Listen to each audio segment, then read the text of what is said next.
Okay, guys. You guys go ahead.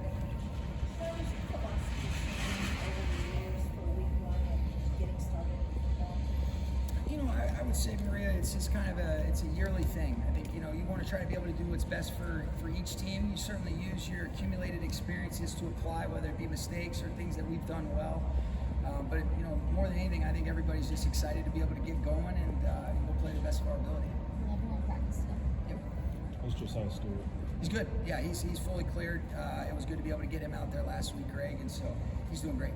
Starting in the spring and then into the training camp as the manager, how have you seen his chemistry with Ronald develop? I think it was really on display in the spring where they got a bunch of good reps, and obviously, in those settings, it's almost like a passing camp. You don't get as many runs off, so I thought that was great for them to be able to get that rapport.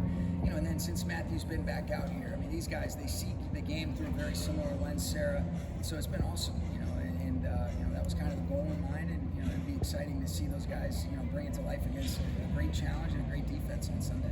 The Houston defense looks really good on paper. What have you seen? What stands out to you?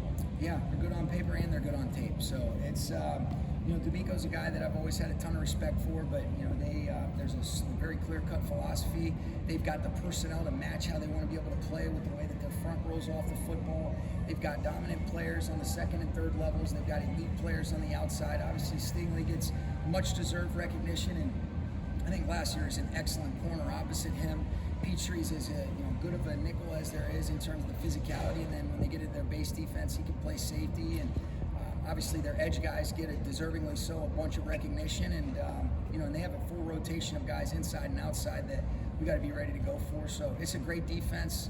You see why all the praise that they get is certainly well earned and deserved, and we got our work cut out for us, and that's what you love.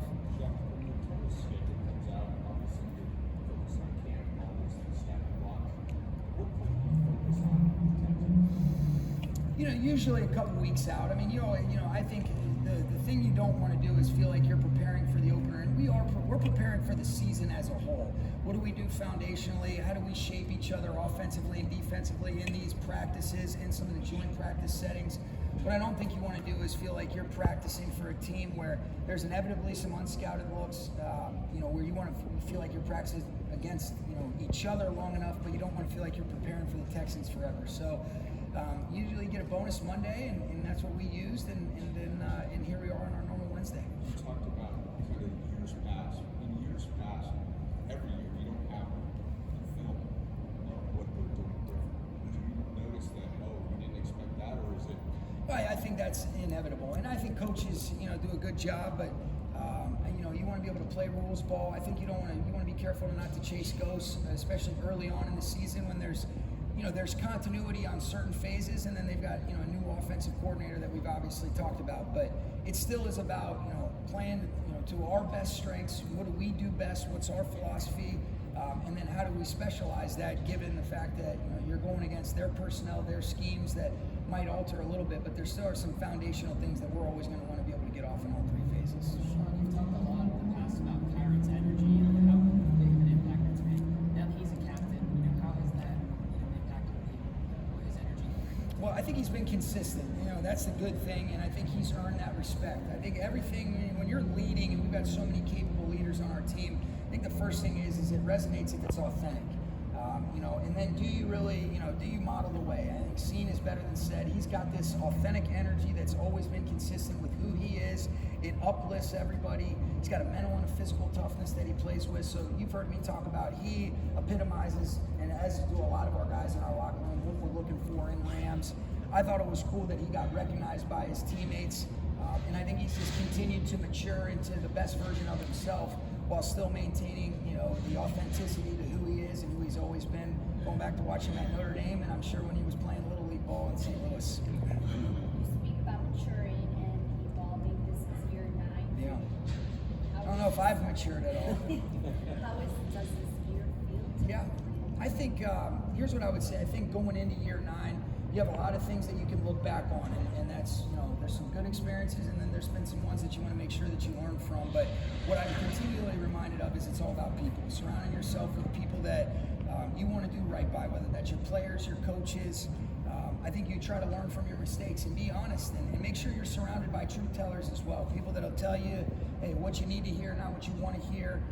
And then that allows you to be able to be the leader, the person that you want to be for people in all phases of your life. I think there's certain things that have happened in my life where really young when you get this job, going through a lot of different things in life that forces you to have a better purpose and perspective. Getting married, having a little boy, another little boy on the way. So there's been a lot of blessings in the midst of it, and I think if you apply it the right way, you can improve as well.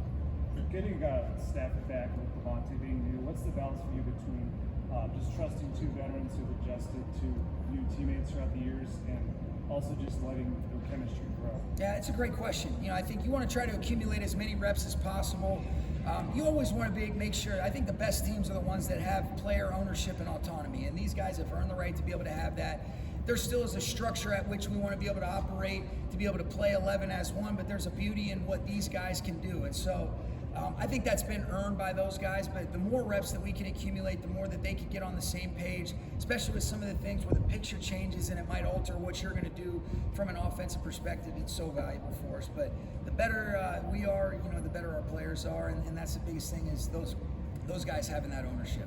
Coach, for the Do you think that the Texans have the personality of DeMeco Ryans? And I think back to that playoff win against the Chargers last year where they were just relentless. They did not stop. They just poured it on them. Yeah, you just said it, Gerard. They do. And I think that's a tremendous credit to DeMeco's leadership, the impact that he has, not exclusive to the defense, but really in all three phases. And that's been illustrated each of the last couple of years. Even I look at his first year there where, they got to pull out a win against the Colts at the end to be able to win the division. They go win a wild card game, and, they've won 2 playoff games. They've been in the Final 8 each of the last 2 years, won 2 divisions. So he's a damn good coach. He's a great leader, and I think in a lot of instances that's absolutely accurate, which was what makes them such a great team.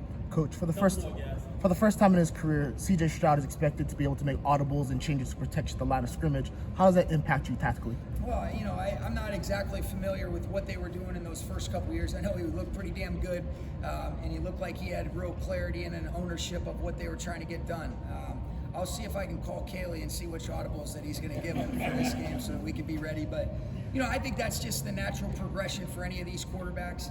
He's a stud. He's a guy that, has earned the recognition and the praise that he gets. And so we've got to be ready to play rules ball, kind of like what I mentioned earlier, Brock. It is the first week. I'm looking forward to watching our defense fly around, and they've got great players. That they'll be able to, be productive in both phases. And so we've got to be ready to roll. Okay? Thanks, guys.